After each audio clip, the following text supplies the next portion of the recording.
Assalamualaikum warahmatullahi wabarakatuh.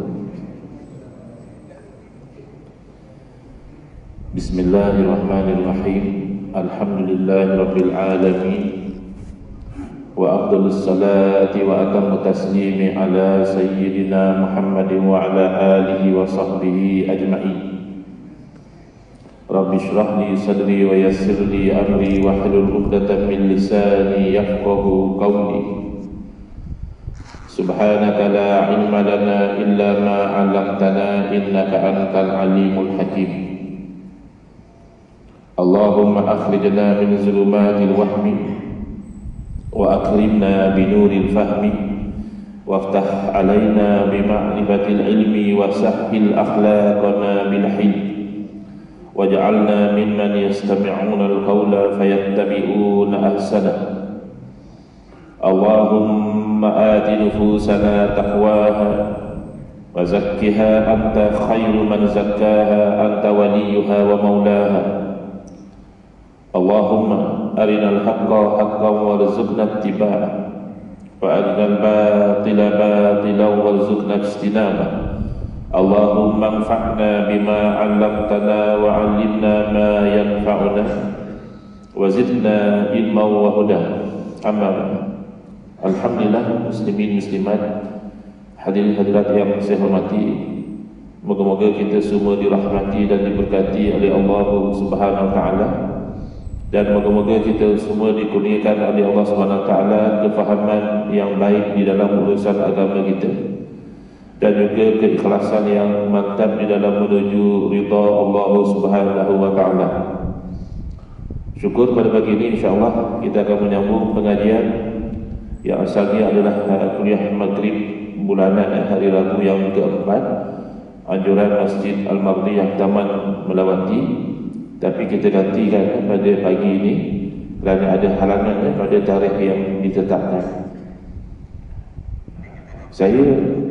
Kitab yang selalu saya gunakan tu sudah hilang, tak tahu ke mana pergi, wallahu a'lam. Jadi tanda tu tak ada. Kalau ada tuan-tuan yang ada tanda boleh maklumkan.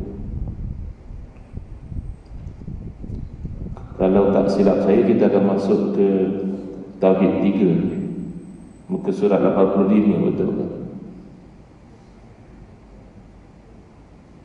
Ingat-ingat saya lah ya, dalam bulan lalu kita ada cerita tentang Tauhid sifat 20.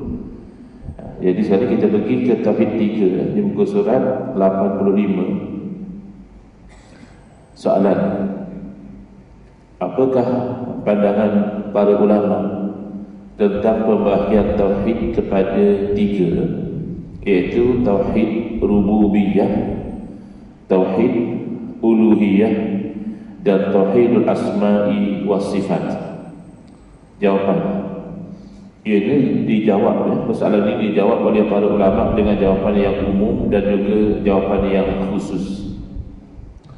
Secara umum, pembahagian tauhid kepada tauhid uluhiyah dan tauhid rububiyah adalah pembahagian baru, bukannya datang dari generasi salafus salih. Kerana ada orang menyangkakan tauhid salaf, tauhid 3 ni lah, relitinya tidak. Orang pertama yang menciptanya, ini pendapat yang masyhur. Mengikut pendapat yang masyhur ialah Syekh Ibn Taymiyah rahimahullah, iaitu beliau ulama kurun ke-8 Hijrah, dan beliau bukan salah. Ada juga di kalangan sebahagian umat Islam salah sangka, menyangkakan bahawa Al-Imam Ibn Taymiyah inilah salah. Bukannya, beliau termasuk ulama khalaf. Khalaf maknanya yang datang kemudian.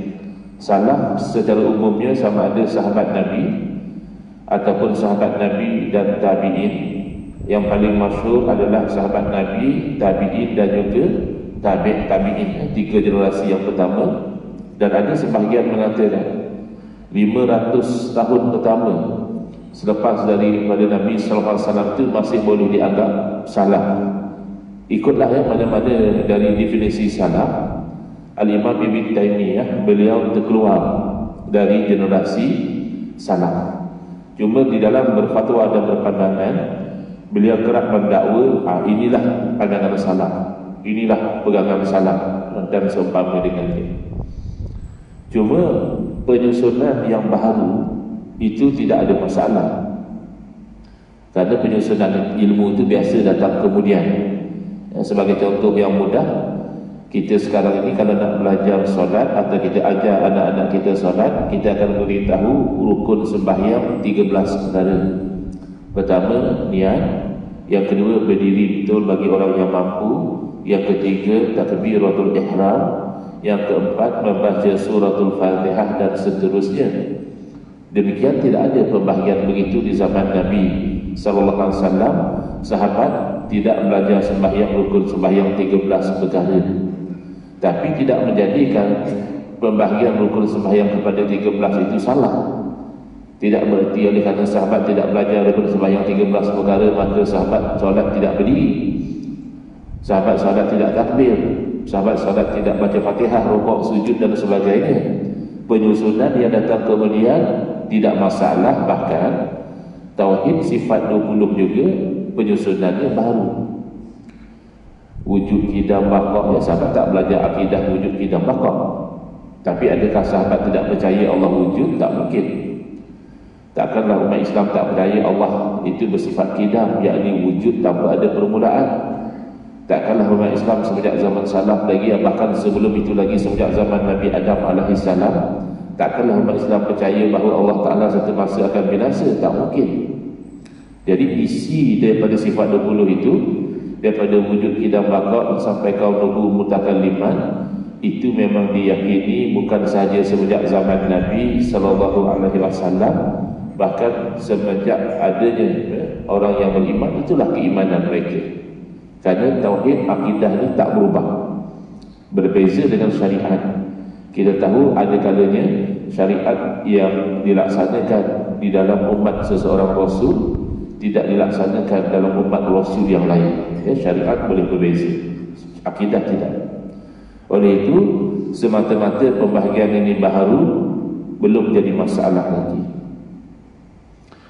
Pembahagian sebegini adalah batil, tertolak, dan tidak ada dalil atasnya.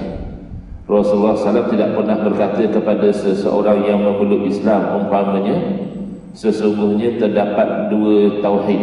Maksudnya yang awal tu, kamu tidak lagi dikira sebagai orang Islam, Muslim, sehinggalah kamu bertauhid dengan tauhid uluhiyah. Ini antara dakwaan dalam konsep tauhid 3. Tauhid rububiyah itu orang kafir pun ada. Berarti kalau orang nak jadi Islam, tauhid rububiyah tidak memadai, kena pergi kepada tauhid uluhiyah. Jadi ada dua jenis tauhid. Ini tidak pernah diajar oleh Nabi sallallahu alaihi wasallam. Jadi kalau mendakwa inilah akidah salaf, itu satu bentuk penyelewengan. Baik. Sebelum kita pergi kepada isi kitab ini, saya cuba permudahkan kefahaman tentang masalah tauhid 3 ini, kerana tidak semuanya batil. Tidak semua yang terkandung dalam pengajaran tauhid 3 itu salah, tidak. Ada bahagian-bahagian yang betul, yang wajib kita terima dan kita yakini, dan ada bahagian-bahagian yang batil, yang itu sahaja yang wajib kita tolak. Kerana bid'ah dalam akidah tidak ada yang hasanah. Sebarang akidah yang berbeza dengan akidah Nabi sallallahu alaihi wasallam itu tidak hasanah, paling tidak membawa kepada dosa. Dan ada sebahagian bid'ah dalam akidah membawa kepada kufur. Orang yang berakidah demikian boleh jadi kafir, waliyazubillah. Baik. Apa masalah dengan tauhid 3? Tuan-tuan yang nak mencatat boleh catat. Sekarang ini bukan saya ambil dari kitab, tapi saya cuba permudahkan kefahaman tentang tauhid 3 ini secara keseluruhan terlebih dahulu. Yang pertama, tauhid rububiyah, daripada perkataan Rabbun. Kalau orang tanya apa makna Rabbun, jawabnya Tuhan. Alhamdulillahi Rabbil Alamin. Segala puji-pujian itu adalah milik Tuhan, milik Allah, Tuhan sekian alam. Rabb itu maknanya Tuhan. Cuma dalam konsep tauhid 3, Rabb ini membawa konotasi itulah Tuhan yang menciptakan, yang menghidupkan, yang mematikan, yang mentadbir alam semesta, yang memberi rezeki, yang mendatangkan penyakit, yang menyembuhkan penyakit, yang menurunkan hujan, yang menumbuhkan tumbuh-tumbuhan. Tidak ada yang lain kecuali Allah sahaja. Itu konsep tauhid rububiyah. Mengesakan Allah sebagai Rabb, berarti mengesakan Allah sebagai yang melakukan segala-galanya. Tak ada yang berlaku ini kecuali itu adalah kuasa Allah Subhanahu Wa Taala. Sebesar-besar gempa bumi, letusan gunung berapi, bahkan sekecil-kecil sehelai daun gugur dari pokok atau sebutir habuk bergerak sebanyak 1 milimeter, itu semua adalah kudrah iradah daripada Allah Subhanahu Wa Taala. Tak ada yang lain. Jadi setakat itu huraian tauhid rububiyah, ianya benar dan wajib diterima. Bahkan dalam tauhid sifat 20 pun mengajar benda yang sama, cuma tidak diistilahkan tauhid rububiyah. Dalam tauhid sifat 20, apabila sampai kepada sifat wahdaniyah, mengesakan Allah Subhanahu Wa Taala, ya, lalu ada yang dikatakan wahdaniyatuz zat, mengesakan Allah pada zat, berarti tidak ada zat yang lain daripada Allah sama seperti Allah, tak ada. Kemudian zat Allah itu bukannya tersusun dari juzuk-juzuk, komponen-komponen yang banyak bercantum jadilah Allah, tidak. Wahdaniyatus sifat, mengesakan Allah pada sifat, berarti tidak ada yang lain dari Allah bersifat sama seperti Allah, tak ada. Yang ada hanyalah persamaan lafaz. Kadang-kadang orang tanya, macam mana pula kata tak ada, Ustaz? Contohnya Allah bersifat samad, ada pendengaran bagi Allah. Kita juga ada samad, kita juga ada sifat pendengaran, basar pun kita ada, kalam pun kita ada. Jawabnya adalah yang sama hanya pada lafaz. Ittihadul lafzi dunal makna. Makna daripada lafaz tak sama, hakikat tak sama. Contoh, sama Allah adalah sifat yang qadim, yang tidak ada permulaan. Sedangkan sama kita ni baru, pendengaran kita ni baru, kita pun baru. Of course lah pendengaran kita baru. Sama Allah tidak perlu kepada alat, sama kita perlu kepada telinga. Kalau satu orang ditakdirkan lahir tak ada telinga, dia tidak boleh mendengar. Kemudian sama Allah itu tidak terbatas, Allah mendengar setiap yang wujud. Sama kita, takkan dia lagi kita dengar. Luar daripada masjid tu, seberang jalan sana kita dah tak dengar kalau ada orang sembang kat luar sana. Terbatas. Sama Allah itu kekal, bakok. Sama kita boleh hilang atau berkurangan, kan? Dalam keadaan kita, pendengaran kita bagus pun terbatas. Apatah lagi kalau pendengaran dah ada problem. Dia kadang-kadang orang terasa bercakap kuat. Apa dia ni nampak bagus orangnya, tapi kasar betul cakap dengan mak dia, tekik-tekik. Rupanya bukan tekik, mak dia bengkak. Kau cakap pelan-pelan tak dengar. Jadi anak terpaksa tinggikan suara, bukan marah, tapi supaya mak tu dapat dengar. Padahal dulu tidak macam itu masa muda-muda. Jadi pendengaran kita ni berubah-ubah. Dan tidak demikian pendengaran Allah Ta'ala. Jadi itu mengesakan Allah pada sifat, dan tidak ada dua sifat yang sama bagi Allah. Dua kudrah, dua iradah, dua ilmu, tak ada. Kita makhluk ada banyak. Kudrah kita masa baby sikit saja, boleh menangis, boleh menyusu. Kemudian berubah jadi boleh merangkak, kemudian berubah boleh jadi berjalan, berlari. Masa remaja jalan ceritalah tenaga kita macam-macam kita buat. Masa dewasa pun kita kuat. Masa berusia dia berubah jadi kurang lagi. Kalau dulu masa baby merangkak, kadang-kadang orang yang sudah berusia dia merangkak balik, nak berjalan dah tak larat. Dulu masa baby pakai pampers, ada setengah orang yang berusia terpaksa pakai pampers balik. Dulu masa baby, ibu bapa tolak kita dalam pram, dalam kereta baby. Sekarang anak-anak kita pula tolak kita di atas kursi roda. Jadi berubah kan kudrah kita, iradah kita, kehendak kita berubah. PRU 14 nak undi parti lain, PRU 15 fikir-fikir tukarlah. Macam tu pula. Itu 5 tahun juga beza. Yang pagi tadi kita fikir lain, malam kita dah tukar fikir lain. Benar tak? Kemudian ilmu kita asalnya tak tahu apa-apa. Wallazi akhrajakum min butuni ummahatikum la ta'lamuna syai'an. Dia adalah Allah yang mengeluarkan dari dalam perut mak kamu tu dalam keadaan tak tahu apa. Kemudian kita tahu sikit-sikit. Allamal insana ma lam ya'lam. Allah ajar manusia ni benda yang manusia tak tahu. Daripada tak tahu langsung kita jadi tahu. Yang kita tahu pun sebenarnya sikit. Kemudian sebahagian dari yang kita tahu tu hilang, lupa. Bahkan ada orang kena penyakit apa dia panggil tu? Amnesia. Kalau insomnia tak boleh tidur. Amnesia, lupa. Ada saya pernah baca satu orang kena amnesia yang teruk sampai isteri dia pun dia tak kenal. Isteri dia masih jaga dia kalau pakai pakaian apa. Tak lupa. Awak siapa? Dia tahu isteri dia tak tahu. Yang tengok perempuan cantik tak kenal isteri itu lain. Itu bukan amnesia. Ada penyakit lain tu. Jadi macam tu. Allah tidak demikian. Ilmu Allah, itulah ilmu Allah. Segala-gala Allah tahu. Kuasa Allah, segala yang mungkin dalam kuasa Allah. Baik. Yang ketiga, ayat yang sama dengan tauhid rububiyah dari segi konsepnya, iaitu wahdaniyatul af'al, mengesakan Allah pada perbuatan. Berarti walaupun zahir kita nampak orang tu yang berlari, orang tu yang berjalan, orang tu yang bercakap, orang tu yang menikah, orang tu yang melakukan itu dan ini, hakikatnya itu adalah perbuatan Allah. Allah berfirman, wallahu khalaqakum wa ma ta'malun. Dan Allah lah yang ciptakan kamu. Kita ni adalah makhluk Allah. Wa ma ta'malun, dan apa sahaja yang kamu amalkan, apa sahaja yang kita lakukan, hakikatnya adalah makhluk Allah. Jadi kita, sebab itu orang-orang tasawuf dia nak pergi kepada perekat yang itu melihat kepada perbuatan Allah Ta'ala itu pada setiap kejadian. Jadi bila dia nampak orang yang beriman, yang taat, dia nampaklah Allah Ta'ala yang memberi hidayah. Dia nampak satu orang yang kafir, yang maksiat, dia nampaklah Allah Ta'ala yang muzil, yang menghina, yang mu'iz, yang memuliakan Allah. An-Nafi' yang memberi manfaat Allah, Allah yang mendatangkan mudarat juga Allah.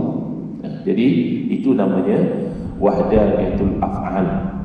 Kan dari segi konsep asasnya sama dengan tadi, tauhid rububiyah. Tak ada yang menciptakan, menghidupkan, mematikan, mentadbir alam semesta, memberi rezeki dan sebagainya, melainkan Allah semata-mata. Jadi itu betul.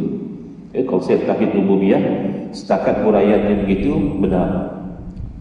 Masalah timbul dalam tauhid rububiyah apabila ada dakwaan kononnya orang-orang musyrikin, penyembah berhala seperti Abu Jahal, seperti Abu Lahab, mereka juga ada tauhid rububiyah. Maknanya masalah ini adalah menyamakan orang kafir sama seperti orang Islam dari sudut tauhid rububiyah. Kata dia orang kafir juga mengesakan Allah sebagai Tuhan yang menciptakan, yang menghidupkan, yang mematikan. Bahkan ada setengah kitab mereka mengatakan bahkan tauhidnya Abu Jahal, Abu Lahab ni lebih murni daripada tauhid orang-orang Islam yang mengucap la ilaha illallah. Yang ini kita tak tahu. Yang ini akidah yang bid'ah, yang tidak pernah diajar oleh Nabi SAW. Nabi tak pernah ajar kalau orang musyrik itu bertauhid. Para sahabat Nabi tidak ada yang mengatakan orang musyrik bertauhid. Ini adalah salah faham Al-Imam Ibn Taymiyah rahimahullah ta'ala, lalu diikuti secara membetul-betul oleh golongan Wahabi, ya? Kerana Wahabi ini mereka menghidupkan kembali kesalahan Al-Imam Ibn Taymiyah. Kenapa sebut Wahabi? Ada Wahabi ke sini? Kalau ada pun tak apalah, sama-sama maaf dia. Boleh tukar-tukar fikiran dan pandangan, ya. Asalnya penyelewengan yang ada dalam fatwa Al-Imam Ibn Taymiyah banyak penyelewengannya. Kata Al-Imam Al-Hafiz Waliyuddin Al-Iraqi dalam kitab Al-Ajwibah Al-Mardiyah Anil As'ilatil Makkiyah, jawapan-jawapan yang meredakan. Mardiyah itu makna yang diredai. Berkaitan dengan soalan-soalan Makkah, beliau mengatakan ilmuhu akbaru min aqlihi. Beliau mengatakan Al-Imam Ibn Taymiyah ini ilmunya lebih luas daripada akalnya. Jadi kenyataan ada pujian dan ada kritikan. Pujian makna Al-Imam Ibn Taymiyah ni orang yang alim, yang ilmunya banyak sekali, tetapi lebih besar dari akalnya. Berarti ada sebahagian dari ilmu beliau itu beliau tidak dapat cernakan dengan baik. Natijahnya qil, dikatakan kata Imam Hafiz Imam Waliyuddin Al-Iraqi bahawa beliau ini melanggar 60 ijma' ulama. Lebih kurang 60 kesepakatan para ulama Al-Imam Ibn Taymiyah langgar. Sebahagian dalam perkara usul, dalam perkara akidah, dan sebahagian dalam perkara furu', dalam perkara cabang. Yang kita bimbang tu dalam akidah lah. Yang cabang tu masih boleh tahan lagi ya, hukum hakam. Tapi dalam perkara akidah ini, maka ulama sezaman dengan beliau. Kalau ada orang kata ni ustaz ni hebat sangat ke, nak kritik Al-Imam Ibn Taymiyah, bukan ya. Apa level kita dengan Al-Imam Ibn Taymiyah? Jauh dari segi keilmuan, jauh. Tetapi kita ini bertaklid mengikut kepada pendirian para ulama yang sezaman dengan beliau, yang mana mereka itu sepakat ya, berfatwa bahawa pegangan Ibn Taymiyah ini menyalahi ijma', dan beliau oleh itu beberapa kali ya, keluar masuk penjara, dipenjarakan oleh pemerintah. Yang terakhir oleh sebab fatwa beliau mengharamkan musafir dengan niat untuk ziarah ke makam Nabi sallallahu alaihi wasallam. Jadi para ulama sebelum beliau memfatwakan ziarah makam Nabi sallallahu alaihi wasallam, bahkan ziarah kubur orang biasa pun hukumnya sunat. Apatah lagi ziarah kubur atau makam Nabi sallallahu alaihi wasallam hukumnya sunat. Untuk orang yang dekat dengan makam Nabi, dia ziarah dapat pahala. Untuk orang yang jauh, untuk ziarah ke makam Nabi, dia kena musafir. Jadi musafir dia itu adalah wasilah untuk buat benda sunat, maka hukumnya sunat. Ya, musafir itu ziarah buat benda sunat. Tetapi Al-Imam Ibn Taymiyah berfatwa lain. Kata dia, kalau musafir dengan niat untuk ziarah makam Nabi sallallahu alaihi wasallam itu hukumnya haram. Musafir itu menjadi musafir maksiat, tidak boleh sembahyang jamak dan qasar. Itu sama lah macam kita. Kita juga setuju ya, kalau musafir itu buat maksiat, katalah auzubillah ya, ada orang dia baca dalam Facebook, oh ada pesta arak misalnya, di mana? Di Langkawi misalnya, contohlah, auzubillah.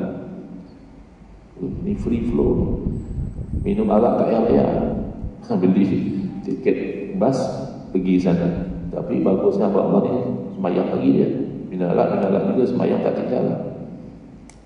Tanya ustaz saya musafir ke Langkawi, boleh ke semayang jamak kosong? Boleh, jauh tu, KL Langkawi jauh. Tapi itulah ustaz, saya sebenarnya ke Langkawi ni nak cakap bermalu, niat-niatnya nak pergi minum arak. Jadi ustaz nak bagi tahu lah, kalau kamu niat nak pergi minum arak, kamu tak boleh semayang jamak kosong. Wajib semayang, tapi semayang biasa. Kerana jamak kosong ni keringanan, rukhsah. Jadi takkan agama bagi keringanan untuk kamu pergi buat maksiat. Jangan pergilah, tu yang sepatutnya. Jangan pergi, haram, musafir kamu haram. Jadi ikut fatwa Al-Imam Ibn Taymiyah ni, musafir itu ziarah makam Nabi SAW sama lah macam kita musafir untuk pergi minum arak, musafir untuk pergi berjudi dan seumpama dengannya. Itu salah satu ya. Dan beliau dipenjarakan dan meninggal dunia dalam penjara. Beliau alim, setahu saya, even yang menolak beliau tidak menafikan, yang menentang beliau tidak menafikan kalau beliau itu orang alim. Bahkan murid-murid beliau juga orang alim. Al-Imam Ibn Katsir pernah mengaji dengan Al-Imam Ibn Taymiyah. Walaupun dari segi akidah, Al-Imam Ibn Katsir Asy'ari, tidak terima akidah guru beliau, tapi beliau mengaji dengan Imam Ibn Taymiyah. Imam Zahabi murid Ibn Taymiyah, Ibn Rajab Hanbali murid Ibn Taymiyah. Jadi beliau alim dan melahirkan juga orang-orang yang alim. Beliau ditolak bukan kerana beliau jahil, beliau ditolak kerana fatwa-fatwa beliau yang melanggar ijma'. Jadi fatwa beliau lama-kelamaan mati, orang dah tak pakai. Sebab dulu kita di tanah air kita tak kenal Ibn Taymiyah ni siapa. Yang kita kenal Imam Ghazali, Imam Nawawi, Imam Ramli, ya, Ibn Hajar dan sebagainya. Lately, bila pelajar-pelajar yang membaca di luar negara kembali, baru kita dengar sikit-sikit berkata Imam Ibn Taymiyah rahimahullah ta'ala, berkata Imam Ibn Taymiyah, berkata Imam Ibn Taymiyah dan seterusnya. Kerana ideologi Ibtidaiyah ini dihidupkan semula oleh Syekh Muhammad bin Abdul Wahab selepas lebih kurang 400 tahun kematian fatwa-fatwa beliau dihidupkan kembali. Jadi itu yang berlaku. Puncanya ditolak kerana ia hanyalah salah faham terhadap ayat suci Al-Quran. Jadi beliau ada dalil bila beliau kata orang-orang kafir musyrik juga bertauhid, beliau bersandarkan kepada beberapa ayat suci Al-Quran. Salah satunya Allah berfirman, "Wala in sa'altahum man khalaqas samawati wal arda wa sakhkhara asy-syamsa wal qamara la yaqulunna Allah." Demi sekiranya kalau kamu tanya kepada mereka, yakni orang-orang musyrik, man khalaqas samawati wal arda, siapa yang ciptakan langit dan bumi? Wa sakhkhara asy-syamsa wal qamara, siapa yang pusingkan matahari dan bulan ini? La yaqulunna Allah, nescaya orang-orang musyrik akan menjawab Allah. Jadi kata Imam Ibn Taimiyah dan mereka yang mengikut kepada pegangan beliau, itulah dalil, itulah bukti bahawa orang-orang musyrikin bertauhid, tapi tauhidnya rububiyah ajalah. Sebab bila ditanya siapa itu langit bumi, dia tak jawab berhala, dia jawab Allah. Kalau ditanya siapa yang pusingkan matahari dan bulan, dia pun tak jawab berhala, dia jawab Allah. Berarti dari segi rububiyah, Tuhan yang menciptakan, dia bertauhid. Cuma dia syirik uluhiyah, dia pergi sembah pada berhala. Baik, jadi ini kenyataan yang keliru, bahawa dia syirik menyembah berhala itu tidak dinafikan, tetapi dia bertauhid semata-mata kerana dalam ayat itu menyebutkan mereka menjawab Allah. Itu bercanggah dengan kefahaman salafus soleh. Tidak ada generasi salaf yang menafsirkan ayat Al-Quran tersebut sebagai bukti bahawa orang musyrik bertauhid. Ia hanya sekadar membuktikan bahawa orang musyrik di dalam mereka melakukan kesyirikan, mereka sebenarnya tidak ada hujjah dan tidak ada sokongan, hanya kan ikut nenek moyang. Bila para rasul suruh tinggalkan sembah berhala, mereka keberatan. Mereka kata, haza ma wajadna alaihi aba'ana, sembah berhala inilah yang kami dapati tok nek kami buat dulu, tok nenek moyang kami memang dari dulu sembah berhala. Kenapa kamu nak suruh tinggal pula? Dia ta'assub secara membetul-betul, taklid buta. Kita taklid juga kepada ulama-ulama kita, tapi kita taklid dengan jalan belajar. Mereka taklid kerana nenek moyang buat. Lalu kalau kita hujah kepada mereka, yang kamu sembah sangat berhala ni, adakah berhala yang cipta langit dan bumi? Adakah berhala yang pusingkan matahari dan bulan? Jadi bila dihujah secara ilmiah, mereka tak akan boleh jawab ya. Mereka pun tahu jawapan dia tak betul. Masa dia lahir, langit bumi dah ada. Bila dia dah besar, dah pandai sikit, tangan dia sendiri yang bentukkan berhala tu. Tak kenal berhala tu pula yang mencipta langit bumi. Dan ini sebenarnya adalah dalil bahawa orang musyrikin di dalam mereka melakukan kesyirikan, mereka tidak ada hujjah. Tak kata oleh kerana mereka sebut Allah lalu mereka bertauhid, tidak. Sambung lagi ayat Al-Quran tu, Allah berfirman, fa'anna yufakun. Lalu selepas kamu sudah mengaku bahawa Allah menciptakan langit dan bumi, maka kemanakah mereka dipalingkan? Ai ila syirki, dipalingkan kepada kesyirikan. Jadi mendakwa orang musyrikin bertauhid itu satu bentuk contradiction. Kerana musyrik itu sendiri orang yang buat syirik. Itu syirik uluhiyah, tidak. The fact that orang musyrik menyebut Allah bukan berarti mereka itu meyakini bahawa berhala mereka itu tidak mendatangkan sebarang manfaat mudarat, tidak. Bahkan dalam surah Hud, orang musyrik berkata kepada Nabi Hud alaihi salam, inna qulu illa ataraka ba'du alihatina bisu. Bukan kami nak kata apalah wahai Hud, kami cuma nak beritahu kamu ini telah dikenakan penyakit gila oleh sebahagian dari berhala-berhala kami. Sebab kamu ni Hud suruh orang tinggal sembah berhala, berhala dah marah kepada kamu, itu yang kamu jadi gila. Maknanya dalam kepala otak dia, berhala dia tu boleh buat sesuatu, boleh datangkan penyakit, boleh sembuhkan penyakit, boleh bagi rezeki, boleh itu dan ini. Makanya disembah berhala itu. Jadi kalau nak mengatakan bertauhid dari segi rububiyah, tidak betul. Ini umum saja. Nanti insyaAllah dalam the next pages kita akan jumpa dalil-dalil khusus daripada Quran sendiri yang membatalkan dakwaan kononnya orang musyrik bertauhid rububiyah. Itu dalil khusus. Ini secara nak ambil kefahaman umum dahulu. Yang kedua, tauhid uluhiyah. Ini lagi serius. Yang rububiyah itu sudah ada penyelewengan, tapi penyelewengan dalam tauhid uluhiyah lebih serius lagi. Kalau tadi menyamakan orang musyrik seperti orang-orang Islam, tauhid uluhiyah salah fahamnya membawa kepada menyamakan orang Islam macam orang musyrik, maknanya mengkafirkan orang Islam. Apa konsep tauhid uluhiyah? Uluhiyah daripada perkataan ilah. Apa makna ilah? Tuhan dulu. Rabb makna Tuhan, ilah juga makna Tuhan. Cuma dalam konteks ini, ilah ini membawa konotasi Tuhan yang disembah, yang kita itu beribadah kepadanya.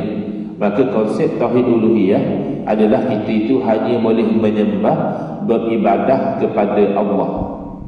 Haram dan syirik kalau kita itu menyembah dan beribadah kepada selain daripada Allah Subhanahu Wa Taala. Maka konsep ini benar. Ya, inilah asas la ilaha illallah. Tak boleh tolak ya. Walaupun ini ada terkandung dalam tauhid 3, dan kata kita tolak tauhid 3, bukan yang ini. Yang ini wajib terima. Yang kita tolak adalah apabila di atas nama mempertahankan tauhid uluhiyah, iaitu menyembah dan beribadah kepada Allah semata-mata, maka amalan tawassul dipertikaikan, amalan tabarruk dipersempitkan, dan amalan istighasah disyirikkan. Yang ini yang kita tolak. Adapun perincian tentang apakah dia tawassul, apa hukum dia, apakah dia tabarruk dan apa hukum dia, apakah dia istighasah dan apa hukum dia, itu insya-Allah nanti kita akan huraikan dengan lebih terperinci.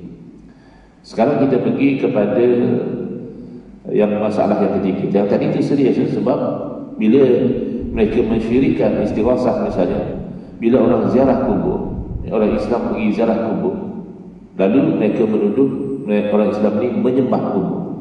Yang menyembah kubur kafir lah. Menyembah selain daripada Allah yang kafir. Kubur ke, orang hidup ke, berhala ke, siapa sajalah, malaikat sekalipun disembah, Nabi sekalipun kalau disembah, orang yang menyembah itu jadi kafir. Jadi akhirnya mereka itu menghalalkan darah. Dan siapa yang rajin baca sejarah kebangkitan pahaman Wahabi, memang ribuan umat Islam dibunuh oleh tentera Wahabi dengan alasan mereka itu adalah musyrikun.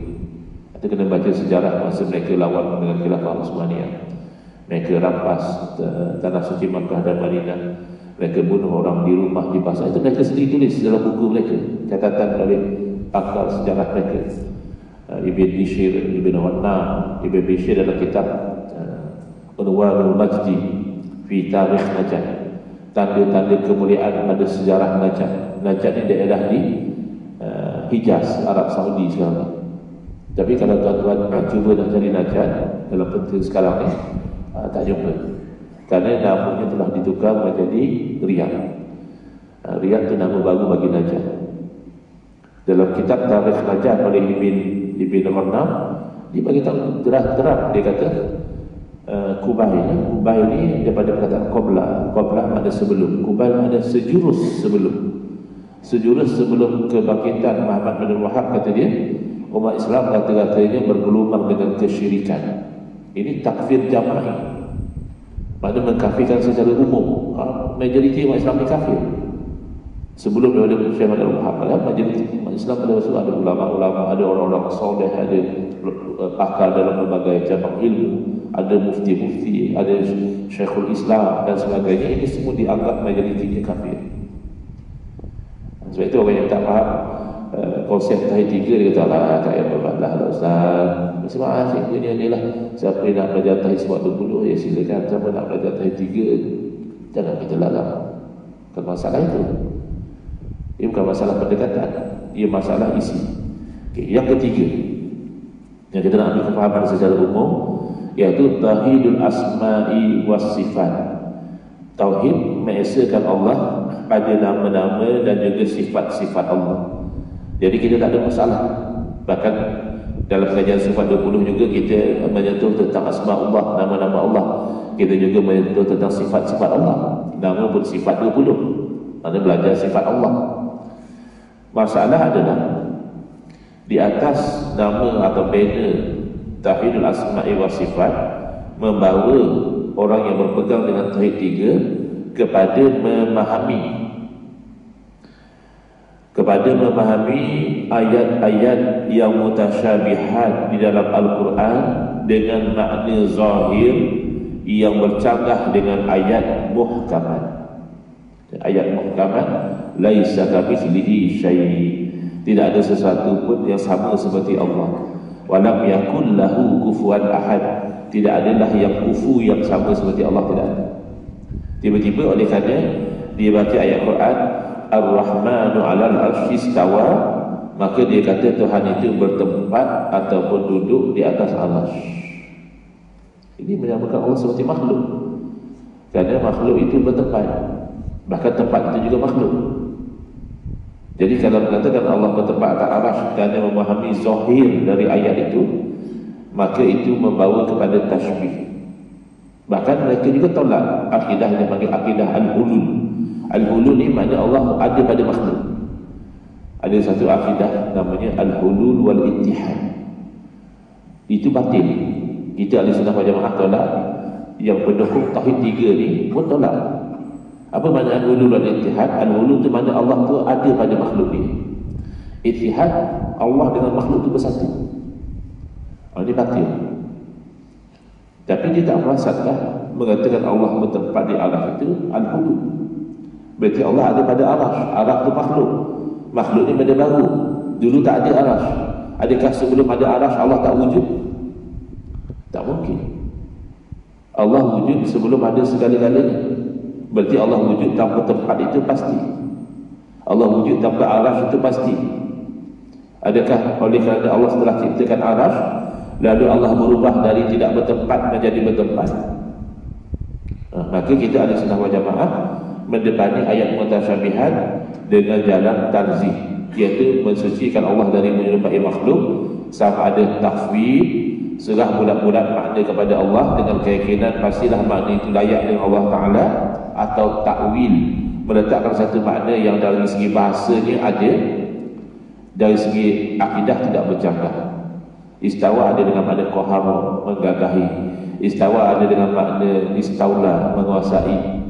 Jadi kalau makna ini yang diletakkan sebagai makna istawa, walaupun tak confirm itulah makna sebenar, tapi sekurang-kurangnya dari segi bahasa ada, dari segi akidah tak bercanggah. Kita kata Allah menguasai arsy, Allah menggagahi arsy, mana arsy itu terpaksa tunduk kepada kehendak Allah. Itu tak salah. Tapi kalau nak ikut dalam tafsir pun boleh. Istawa istiwa'an yaliqu bihi jalla jalal.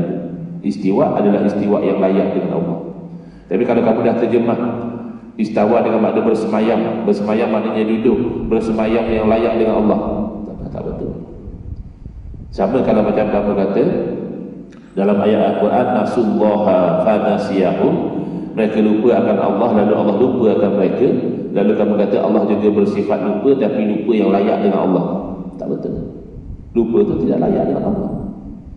Jadi kesimpulannya, kebatilan tauhid 3 pada asma wa sifat adalah kerana menafsirkan ayat-ayat yang mutasyabihat dengan makna yang zahir yang membawa kepada bayangan Allah itu sama seperti makhluk. Dan ini tanda orang itu sesat. Mana tahu Quran sebut. Bila Al-Quran cerita tentang ayat mutasyabihat, Quran sebut apa? Wa ammal ladzina fi qulubihim zaygun fayattabi'una ma tashabaha min. Adapun orang yang dalam hati dia ada zayn, zayn ni makna asalnya bengkok, cenderung kepada sesat. Maka orang ini akan ikut apa yang sama-sama dengan ayat mutasyabihat, iaitu yang diikut. Jadi yadullah diikut Allah ada tangan. Tangan dia ganti anggota, ini masalahnya. Tapi tangan Allah tu tak sama dengan tangan kita, tak selesai masalah. Menganggota badan Allah tu adalah ittiba' ma tasyabaha min, ikut apa yang sama-sama dari ayat mutasyabihat. Itu ciri-ciri orang yang cenderung kepada kesesatan. Wa'iyyazubillah.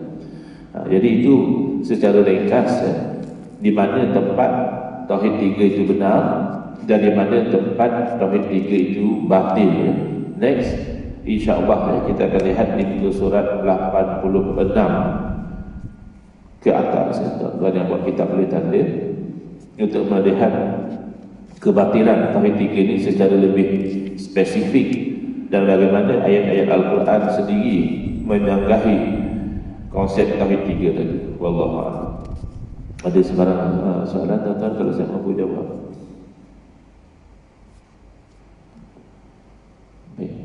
Bismillahirrahmanirrahim. Alhamdulillahirabbil alamin wassalatu wassalamu ala asyrafil anbiya'i wal mursalin wa ala alihi wa sahbihi ajma'in. Allahumma shrah sudurana wa ahsin akhlaqana wa azim ujurana wa nawwir qulubana bi nuri hidayatika kama nawarta al-ardha bi nuri syamsika abadan abada bi rahmatika ya arhamar rahimin. Walhamdulillahirabbil alamin. Amin ya rabbal alamin wal aqul